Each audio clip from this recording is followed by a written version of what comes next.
system. During potentially dangerous weather situations, specially built receivers can be automatically activated by the signal to warn of the impending hazard. Tests of the signal and receiver's performance are normally conducted by the National Weather Service between 11 a.m. and noon each Wednesday. If there is a threat of severe weather, the test will be postponed to the next available good weather day.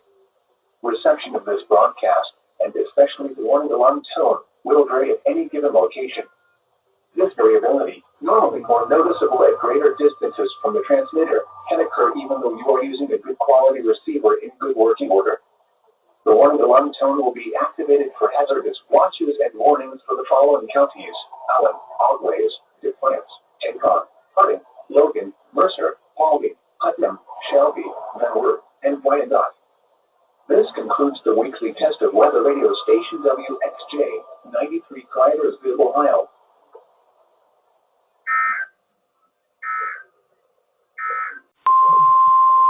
This is the test of the Weather Service weather radio warning alarm for the KZZ 47 listening area of Northwest Ohio. During potentially dangerous weather situations, specially built receivers are automatically activated to warn of the impending hazard. Tests of these receivers are normally conducted by the National Weather Service every Wednesday between 11 a.m. and noon. When there is a threat of or existing severe weather in the area, the test will be postponed until the following day. This ends the test of the National Weather Service weather radio warning alarm.